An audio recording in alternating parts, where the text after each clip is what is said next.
कि पहले गरीब से गरीब के बच्चे भी पढ़ लिख कर इंजीनियर, डॉक्टर, साइंटिस्ट, कलेक्टर बने हैं, लेकिन आज नहीं बन पाएंगे। केवल डिग्री कंप्लीट करने के लिए 15 लाख से 20 लाख रुपए के बीच चाहिए।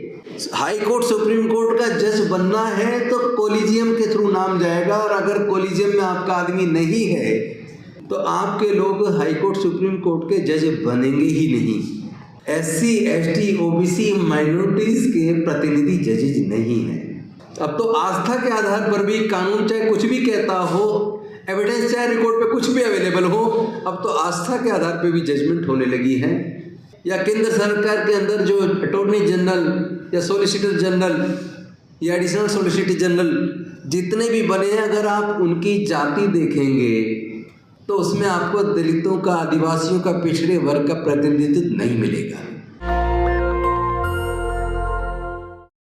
देश के अंदर जितने ब्यूरोक्रेट्स हैं, जितने सीनियर डॉक्टर्स हैं, जितने सीनियर इंजीनियर्स हैं, सीनियर जजेस हैं, चाहे वो हाई कोर्ट के हों, सुप्रीम कोर्ट के हों या डिस्ट्रिक्ट कोर्ट्स के हों,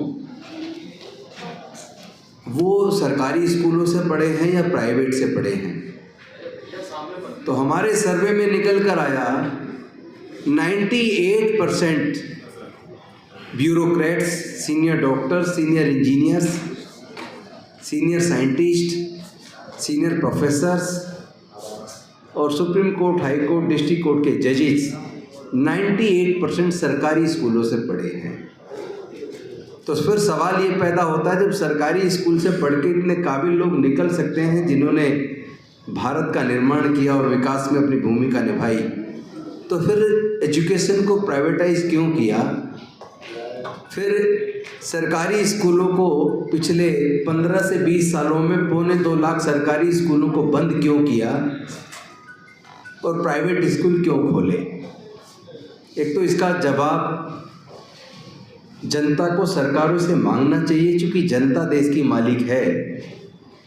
ये सरकारें या सरकार में बैठे हुए लोग, चाहे वो राष्ट्रपति हो, प्रधानमंत्री हो, मंत्रीगण हो, MP हो, MLA हो या ब्यूरोक्रेट्स हो या जजेज हो, वो मालिक नहीं है।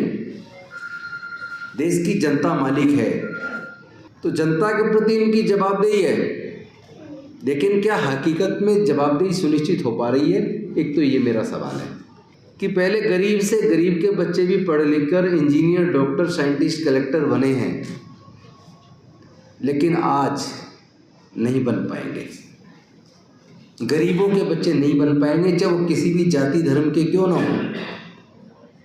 लेकिन अगर परसेंटेज की बात करूं तो अनुसूचित जाति जनजाति में 99%, पिछड़े वर्ग में 95% और जनरल कैटेगरी की भी बात करूं तो कम से कम 80% उनके लोग अपने बच्चों की हायर एजुकेशन का खर्चा नहीं उठा पाएंगे। अगर आपका बच्चा एंट्रेंस एग्ज़ाम पास कर लेता है, IIM में उसका एडमिशन ऑफर होता है, तो 2 साल का MBA करने के लिए IIM से कम 50 लाख रुपया चाहिए, जिसमें 44 लाख रुपया तो केवल फीस है। बाकी हॉस्टल का खाने का खर्चा लगा ले तो करीब 50 लाख रुपया चाहिए। अगर आपके बच्चे को इंजीनियर बनना है, डॉक्टर बनना है, साइंटिस्ट बनना है, प्रोफेसर बनना है, एडवोकेट बनना है, आर्किटेक्ट बनना है, तो इनमें जो प्रोफेशनल कोर्सेज जिनकी ज़्यादा डिमांड रहती है, चाहे वो आर्टिफिशियल इंटेलिजेंस हो, चाहे वो कंप्यूटर साइंस हो, या चाहे इसके साथ साथ इंजीनियरिंग में हो, मेडिकल में हो, लॉ में हो, तो उसके एंट्रेंस एग्ज़ाम की तैयारी के लिए ही कम से कम 3 से 4 लाख रुपया चाहिए। और उसके बाद एग्ज़ाम में बैठने के बाद एग्ज़ाम अगर पास कर लिया तो इंजीनियरिंग की डिग्री करने के लिए, लॉ की डिग्री करने के लिए, मैनेजमेंट की डिग्री करने के लिए, मेडिकल की डिग्री करने के लिए बच्चे को 15 लाख से 20 लाख रुपया चाहिए। नौकरी की बात नहीं कर रहा हूँ, नौकरी मिलने की, केवल डिग्री कंप्लीट करने के लिए 15 लाख से 20 लाख रुपए के बीच चाहिए। मैं पूछना चाहता हूँ, क्या अनुसूचित जाति जनजाति में 99% लोग 15 से 20 लाख रुपए का खर्चा उठा पाएंगे? यानी अनुसूचित जाति जनजाति के 99% लोगों से हायर एजुकेशन छिन गया है। माइनॉरिटी के लोगों से अगर उनकी बात करें तो उनमें भी 98% लोगों से एजुकेशन छिन गया है। पिछड़े वर्गों की अगर बात करूं तो उनमें से भी 95% से हायर एजुकेशन छिन गया है। और अगर जनरल कैटेगरी की भी बात करूं तो उनमें भी 80% लोग हायर एजुकेशन का अपने बच्चों का खर्चा नहीं उठा पाएंगे, उनसे भी एजुकेशन छिन गया है। आज पूरे देश का अगर आप सर्वे कर लीजिए, किसी भी राज्य सरकार का कर लीजिए, केंद्र सरकार का कर लीजिए, 50% से ज़्यादा वैकेंसीज खाली हैं और ऊपर से ठेके पे भर्ती हो रही है और ठेकेदार उसका पीएफ इन और ईएसआई जमा नहीं करता, उसकी तनख्वाह में से भी वो 40% खा जाता है। और इन सरकारों के रहते ये सब हो रहा है। तो हो क्यों रहा है? इसके बड़े मुख्य रूप से मैं 2 कारण देखता हूँ। पहला कारण यह है कि हमारे संविधान को लगभग सरकारों ने खुद खत्म कर दिया है। वो सांसद, विधायक, मंत्री, मुख्यमंत्री, प्रधानमंत्री और राष्ट्रपति बनते वक्त वो संविधान की शपथ लेते हैं। कोर्ट के अंदर जो जजेस बनते हैं, जज बनते वक्त वो संविधान की शपथ लेते हैं। वो संविधान की बनने के बाद संविधान की रक्षा करने की बजाय उसके उलट काम करते हैं। कैसे करते हैं? क्यों ये सारा जितना भी चर्चा यहाँ चली है आज, या जितने भी मुद्दे घोषणा पत्र में उठाए वो समाधान क्यों नहीं हो रहा है, उसके मुख्य रूप से मुझे 2 कारण नजर आते हैं। वो कारण मैं आपको बताना चाहता हूँ। पहला कारण तो ये कि भारत के संविधान में संसद के अंदर पार्लियामेंट्री कमेटीज बनाई हैं। बजट कमेटी होती है, budget estimate committee, privilege committee होती है, पिटिशन कमेटी होती है, रूल्स कमेटी होती है, बहुत सारी स्टैंडिंग कमेटीज़ होती हैं, SC ST वेलफेयर कमेटी होती है।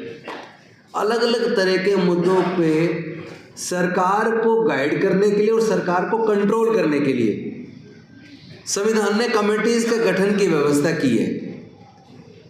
और कमेटी का गठन का अधिकार लोकसभा के स्पीकर को दिया है, विधानसभाओं में विधानसभा के स्पीकर को दिया है। लेकिन अनफॉर्चुनेटली अब डेमोक्रेसी इस तरह ख़त्म हो रही है कि उन कमेटीज़ का गठन, और उसमें यह भी है कि कमेटी का गठन करते वक्त सभी दलों के लोगों को उसमें सदस्य बनाया जाए। अनफॉर्चुनेटली आज उन कमेटियों का गठन स्पीकर्स नहीं करते, स्पीकर्स साइन करते हैं। उन कमेटियों का गठन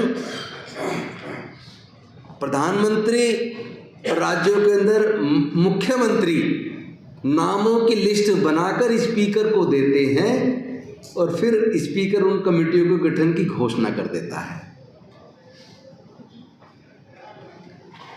कौन सा मुद्दा उस कमेटी में लगेगा, कौन सा नहीं लगेगा, इसको भी तय प्रधानमंत्री और मुख्यमंत्री कर रहे हैं। जबकि एक समय था कि कमेटियां सरकार को कंट्रोल किया करती थी, सरकार की किसी भी पॉलिसी को आलोचना किया करती थी, सरकार के डिसीजंस को इवेलुएट किया करती थी और सरकार को चेताया करती थी। लेकिन आज ये कमेटियां लगभग खत्म हो गई हैं।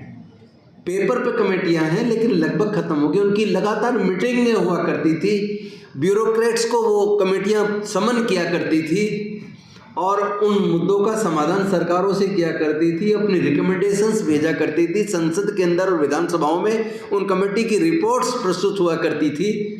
उन रिपोर्ट्स के आधार पर सरकारें अपने फैसले तक बदला करती थी।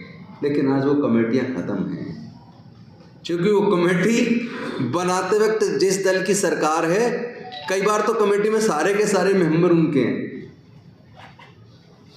और उनमें मुद्दा क्या लगना है, कौन सी चर्चा होनी है, किस अफसर को बुलाना है, किस अफसर को बिल्कुल नहीं बुलाना है, किस मुद्दे को उसमें रखना ही है, ये भी तय अगर प्रधानमंत्री और मुख्यमंत्री करेंगे तो फिर उन कमेटियों का महत्व क्या रहेगा। इसका मतलब खुद सरकारों ने, जिन्होंने खुद जब वो मंत्री मुख्यमंत्री बने या प्रधानमंत्री बने, जिन्होंने उसी संविधान की शपथ ली थी, उन्होंने ही उस संविधान को वायलेट कर दिया।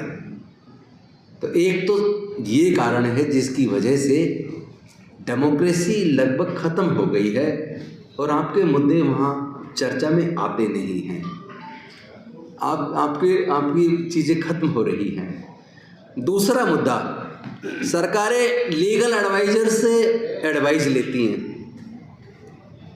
मंत्रालय भी और ऑफिसर्स जिस मुद्दे पे क्लैरिटी नहीं होती है उसको वो लॉ डिपार्टमेंट में भेजते हैं और लॉ ऑफिसर्स, लीगल एडवाइजर्स उसमें अपनी एडवाइस देते हैं ताकि सरकार उसमें कानून के हिसाब से निर्णय ले। अनफॉर्चुनेटली ये सबसे बड़ा घोटाला साबित हो गया है। क्योंकि भारत में कॉलेजियम सिस्टम है, हाई कोर्ट सुप्रीम कोर्ट का जज बनना है तो कॉलेजियम के थ्रू नाम जाएगा, और अगर कॉलेजियम में आपका आदमी नहीं है, अगर कॉलेजियम में आपके नाम को आगे बढ़ाने वाला जज नहीं है तो आपके लोग हाई कोर्ट सुप्रीम कोर्ट के जज बनेंगे ही नहीं। इसी वजह से देश के सर्वोच्च न्यायालय में और देश के उच्च न्यायालयों में SC, ST, OBC माइनॉरिटीज के प्रतिनिधि जजेज नहीं हैं। और जब आपके प्रतिनिधि नहीं है तो आपके मुद्दे वहाँ, आजकल जजमेंट्स पढ़ के कई बार लगता है जैसे जजेज ने जुडिशियस माइंड ही अप्लाई नहीं किया है, भावनाओं के ऊपर आधारित जजमेंट आने लगे हैं। तो क्योंकि जब लोग सरकार से परेशान हो जाते हैं, सरकार के निर्णयों से परेशान हो जाते हैं, तो लोग कोर्ट का रुख करते हैं, उम्मीद करते हैं कोर्ट से न्याय मिलेगा। लेकिन अगर कोर्ट के अंदर भी कानून के हिसाब से जजमेंट आने की बजाय वहाँ भी पक्षपात वाले निर्णय पढ़ने से पता लगता है, मैं किसी पे आरोप नहीं लगा रहा हूँ किसी जज पे, लेकिन जजमेंट को एक वकील होने के नाते जब मैं पढ़ता हूँ तो अनेकों बार मुझे उस जजमेंट में जुडिशियस माइंड नज़र नहीं आता। हमारे लॉ में एक शब्द है एप्लीकेशन ऑफ माइंड। जैसे किसी को प्रोसिक्यूशन सैंक्शन होने के लिए कॉम्पिटेंट अथॉरिटी के पास जो जांच अधिकारी होता है वो प्रोसिक्यूशन की परमिशन मांगता है कॉम्पिटेंट अथॉरिटी से, और कॉम्पिटेंट अथॉरिटी जब परमिशन देती है तो प्रोसिक्यूशन उसमें शुरू होता है केस में। तो जो डिफेंस लॉयर होते हैं जब वो क्रॉस एग्जामिनेशन करते हैं उस कॉम्पिटेंट अथॉरिटी को कोर्ट में बुलाकर, तो कई बार उनका क्रॉस एग्जामिनेशन में लास्ट में सजेशन होता है कि आपने जो ये परमिशन सैंक्शन की है ये विदाउट एप्लीकेशन ऑफ माइंड की है। ये सजेशन आपको मेरे ख्याल से 100% जो समझदार वकील होंगे वो क्रॉस एग्जामिनेशन करते वक्त वो कॉम्पिटेंट अथॉरिटी से ये सवाल करते हैं। लेकिन मैं जब माननीय सर्वोच्च न्यायालय और उच्च न्यायालय के जजमेंट्स को एक वकील के तौर पर पढ़ता हूँ तो कई बार तो मुझे लगता है कि ये जजमेंट जज ने विदाउट एप्लीकेशन ऑफ माइंड किया है, कॉन्स्टिट्यूशन को ताक पे रखकर किया है। हम सुना करते थे कि कोर्ट की आंख पे पट्टी बंधी है, वो कानून पे और विटनेसेस पे एविडेंस के आधार पे जजमेंट देते हैं, लेकिन अब ऐसा प्रतीत नहीं होता। अब तो आस्था के आधार पर भी कानून चाहे कुछ भी कहता हो, एविडेंस चाहे रिकॉर्ड पे कुछ भी अवेलेबल हो, अब तो आस्था के आधार पे भी जजमेंट होने लगी है। और ऊपर से इस जुडिशरी का बेड़ा गर्क करने में एक और रोल सरकारों का रहा है, जिसकी सत्ता होती है जब कोई सॉलिसिटर जनरल अपॉइंट किया जाता है या एडिशनल सॉलिसिटर जनरल अपॉइंट किया जाता है या attorney general of India appoint किया जाता है या स्टैंडिंग काउंसिल्स अपॉइंट किए जाते हैं जो सरकार को रिप्रेजेंट करते हैं, सरकार का पक्ष रखते हैं। तो आपको जान के ताज्जुब होगा, आप पूरे इंडिया का रिकॉर्ड उठा के देख लीजिए, अगर मैं झूठ कह रहा हूँ तो मुझे आके पकड़ लीजिएगा। आप मेरा कॉलर पकड़ सकते हैं और कह सकते, मेरे से पूछ सकते हैं कि आपने झूठ क्यों बोला। आप पूरे इंडिया के किसी भी राज्य की सरकार का रिकॉर्ड चेक कर लीजिए और केंद्र सरकार का भी रिकॉर्ड चेक कर लीजिए, जितने भी स्टैंडिंग काउंसिल बने हैं आज भी हैं प्रेजेंट में किसी भी स्टेट के अंदर या केंद्र सरकार के अंदर, जो अटॉर्नी जनरल या सॉलिसिटर जनरल या एडिशनल सॉलिसिटर जनरल जितने भी बने हैं, अगर आप उनकी जाति देखेंगे तो उसमें आपको दलितों का, आदिवासियों का, पिछड़े वर्ग का प्रतिनिधित्व नहीं मिलेगा, क्योंकि वो अपॉइंटमेंट पूरी तरह पॉलिटिकल होते हैं। जिसकी सरकार होती है वो अपने लोगों को अपॉइंट करती है और वो लोग फिर वहाँ सरकार का पक्ष रखते हैं। तो फिर इस देश के दलितों, पिछड़ों, आदिवासियों का या वंचित वर्ग के लोगों का, गरीब लोगों का पक्ष कौन रखेगा? उनका तो आदमी वहाँ पहुँचता नहीं है। तो बेसिकली ये 2-3 कारण हैं जिसकी वजह से भारत में डेमोक्रेसी भी लगभग खतरे में है और आम लोगों के अधिकार लगातार छीन रहे हैं, लोगों से शिक्षा लगातार छीन रही है।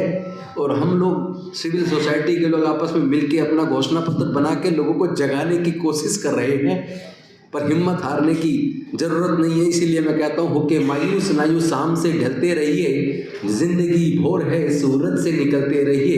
एक ही पाँव पे ठहरोगे तो थक जाओगे, धीरे धीरे ही सही राह पे चलते रहिए। हम अपनी लड़ाई जारी रखेंगे, लड़ेंगे और जीतेंगे। बहुत बहुत धन्यवाद, शुक्रिया। जय भीम, जय भारत, नमो। नेशनल दस्तक की आपसे गुजारिश है कि अगर इसको बचाना चाहते हैं तो नेशनल दस्तक को सब्सक्राइब करने के लिए रेड कलर के सब्सक्राइब बटन को दबाएं, फिर बेल आइकन की घंटी दबाएं। नेशनल दस्तक को बचाने के लिए बहुत ज़रूरी है कि हर खबर को शेयर करें, लाइक करें, कमेंट जरूर करें।